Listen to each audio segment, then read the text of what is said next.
आज की रात कुछ अलग थी। आसमान में काले बादल गरज रहे थे, बिजली चमक रही थी और गांव अंधेरे में डूबा था। गांव के लोग अपने घरों में बैंड खौफ के साये तले छुपे हुए थे। गांव के आखिरी छोर पर एक पुरानी तड़तड़ाती हवेली खड़ी थी, प्रेट हवेली। कहते हैं सूरज ढलते ही वहां से अजीब आवाजें आती हैं, रोने हंसने की, जैसे कहानियां वहीं शुरू होकर वहीं खत्म हो जाती हैं। इस तूफानी रात हवेली का दरवाजा खुला था, हवा के झोंके उसके अंदर घुस रहे थे। अंधेरा घाना था, हर कोने पर उदासी और बोझ छाया था, जैसे हवेली सांस ले रही हो। लेकिन आज उस धूल पर किसी के कदमों के निशान थे। कोई आया था, या तो हिम्मत वाला या मजबूर। उस हवेली में आने वाली लड़की का नाम अनन्या था। अनन्या एक आधुनिक युवा महिला, जिसके दिल में अपने परिवार की यादों के प्रति एक गहरा लगाव था। उसे नहीं पता था कि यह हवेली, जो कभी उसके बचपन की यादों का हिस्सा थी, उसके लिए कितने रहस्यों और अनजान खतरों को छुपाए हुए है। शहर की लड़की, लेकिन दिल से इस गांव से जुड़ी हुई। उसके लिए यह गांव सिर्फ एक जगह नहीं थी, बल्कि उसके अतीत का एक हिस्सा था, उसकी डैडी की कहानियों का जीवंत सबूत। ये उसकी डैडी का घर था, जिन्होंने हमेशा इस हवेली की कहानियां सुनी थी। उनकी बातें अनन्या के दिल में इस जगह के लिए एक खास एहसास पैदा करती थी। उनकी आखिरी इच्छा थी कि अनन्या एक बार हवेली आए, उसके पुराने दरवाजे से गुजरे और उसके आंगन में कदम रखे। डैडी चाहती थी कि अनन्या उस हवेली को महसूस करे, उसकी हर एक दीवार में छुपे इतिहास को जाने। एक संदूक की चाबी उसके हवाले करके, वो संदूक जो हवेली के सबसे गुप्त कमरे में रखा हुआ था, उसके अंदर परिवार के राज और अतीत की निशानियां थी। अंधेरे और अकेलेपन से डरते हुए भी अनन्या ने अपने दर पर काबू पाने का फैसला किया। यूस पता था कि डैडी की आखिरी इच्छा को पूरा करना उसके लिए कितना जरूरी है। अनन्या ने लालटेन उठाई और हवेली में कदम रखा। लालटेन की रोशनी में उसने देखा कि हवेली कितनी वीरानी और भयानक लग रही थी। उसकी आंखों में डर था, जो हर गुजराते पल के साथ बढ़ता जा रहा था। हर आहत, हर परछाई उस तरह रही थी, पर एक जिद भी थी, अपनी डैडी से किया वादा निभाना था। उसने खुद से प्रॉमिस किया था कि वो डैडी की आखिरी इच्छा को हर हाल में पूरा करेगी, चाहे कुछ भी हो जाए। उसने सोचा था दिन में आएगी, शाम से पहले चली जाएगी, लेकिन किस्मत को कुछ और ही मंजूर था।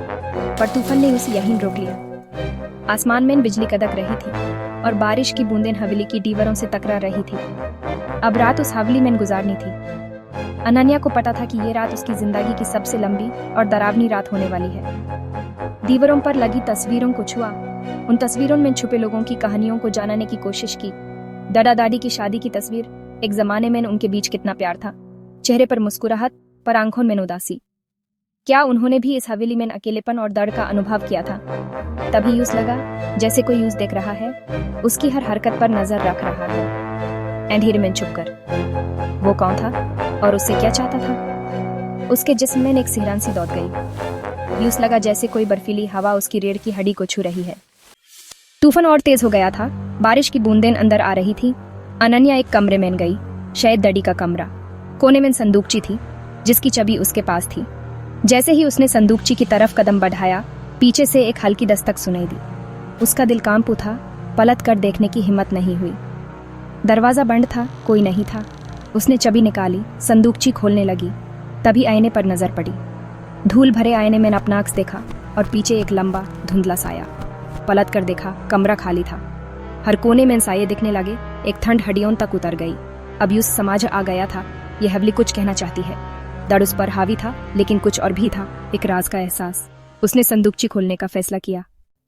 अनन्या का दिल जोर से धड़क रहा था, पर उसने भागने के बजाय रुकने का फैसला किया। संदूकची खोली, अंदर एक डियरी, कुछ गहने और एक काली पैड चुकी चांदी की पयल थी।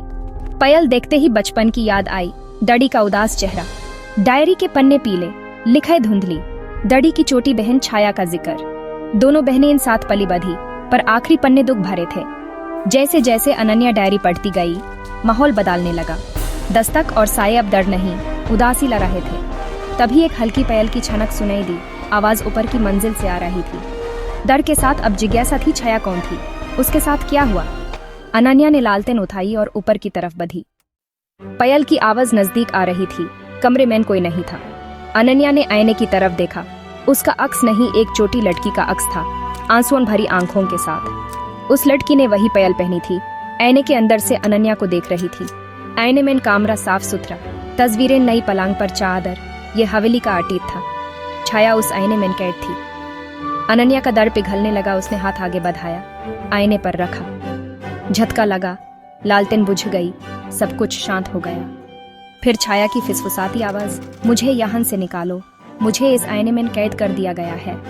अनन्या ने पूछा, किसने? आवाज आई, जिसे तुम अपनी दाढ़ी समझती हो। लालटेन फिर से जल उठी, रोशनी अब भारी थी।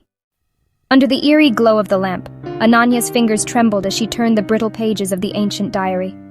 The air hung heavy with anticipation, each rustle of paper a whisper from the past.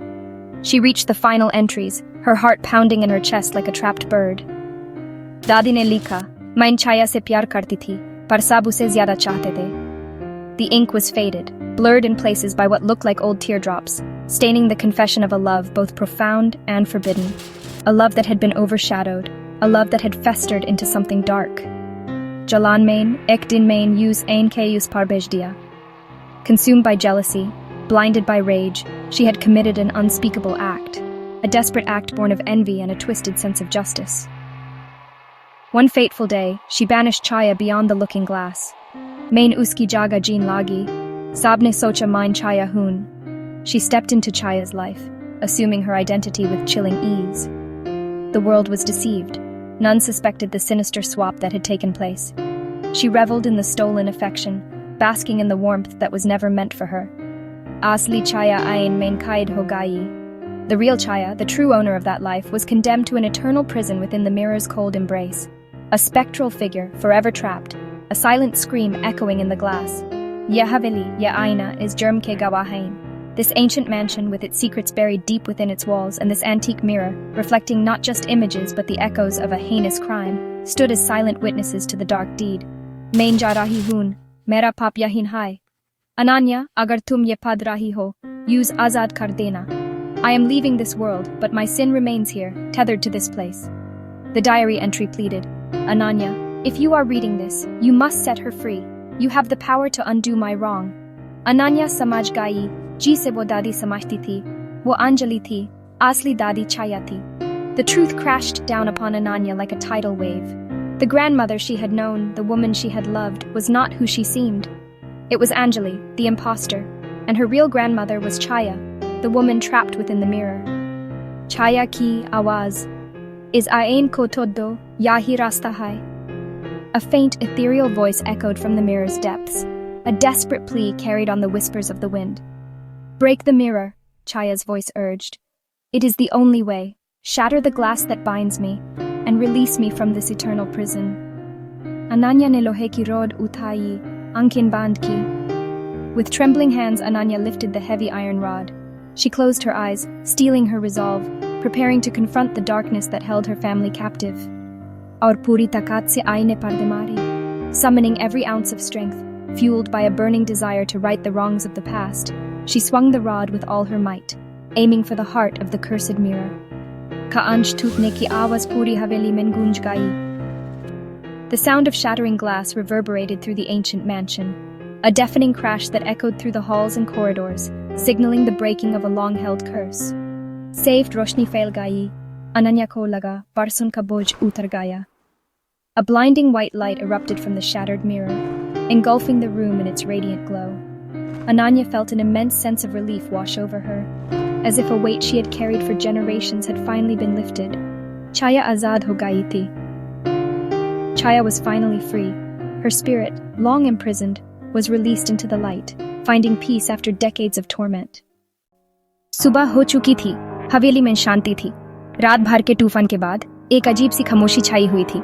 सूरज की पहली किरण उस कमरे में दाखिल हुई जहां अनन्या ने रात बिताई थी. अनन्या ने डियरी उठाई, उसके पन्नों को पालता. छाया की लिखी हर एक बात उसके दिल में उतर रही थी. और फिर उसने पयल संदूकची में रखी, वो पयल जो छाया की आखिरी निशानी थी. उसने पयल को देखा, जैसे वो छाया से विदा ले रही हो. फैसला किया कि अब हवेली को जिंदा करेगी, छाया की यादों के साथ. वो इस हवेली को फिर से खुशियों से भर देगी. इसका हर एक कोना छाया की कहानियां कहेगा. गांव जाग रहा था. तूफान के बाद की सुबह नहीं थी. लोग अपने घरों से बाहर निकल रहे थे, जैसे एक नई शुरुआत कर रहे हों. अनन्या अब पहले से ज्यादा मजबूत थी. उसने अपने अंदर एक नई शक्ति महसूस की. छाया के साथ बिताए हर पल ने उस और भी हिम्मत दी थी. उसने अकेलेपन और डर का सामना किया था, उसने अपने अंदर के डर को जीत लिया था और अब वो किसी भी मुश्किल का सामना करने के लिए तैयार थी। लेकिन जब वो गांव की तरफ बढ़ी तो उसके दिल में एक अजीब सी बेचैनी थी। यूस पता था कि गांव वाले यूस आसानी से नहीं अपनाएंगे। लोग यूस अजीब नजरों से देख रहे थे। उनकी आंखों में सावल थे, डर था और शायद नफरत भी। एक बूढ़ी औरत ने कहा, उसकी आवाज में एक अजीब सी ठंडक थी, तुम्हारी आंखें बिल्कुल अंजलि जैसी हैं। उनकी आंखों में एक अजीब सी चमक है जो मुझे डराती है। अनन्या ने पानी के गड्ढे में अपना अक्स देखा। यूस खुद पर विश्वास नहीं हो रहा था। उसकी आंखों में एक अजीब सी चमक थी, वो चमक जो उसने पहले कभी नहीं देखी थी। शायद आईना तोड़ने से छाया तो आजाद हो गई थी। उसकी आत्मा इस हवेली से मुक्त हो गई थी, लेकिन अंजलि की आत्मा को नया ठिकाना मिल गया था। वो आत्मा जो इस हवेली में कैद थी अब अनन्या के अंदर समा गई थी। वो अब अकेली नहीं थी, उसके अंदर दो आत्माएं थी, एक अनन्या की और दूसरी अंजलि की। कभी नहीं होगी, अब वो हमेशा के लिए अंजलि के साथ बंध चुकी थी। हवेली के राज ने उसकी जिंदगी बदल दी थी। उसने कभी नहीं सोचा था कि एक हवेली उसकी जिंदगी को इतना बदल देगी। और कहानी वहीं खत्म हो गई जहां शुरू हुई थी, प्रेट हवेली के एंड हीरोन में। एक ऐसी हवेली जो हमेशा के लिए राज बनी रहेगी।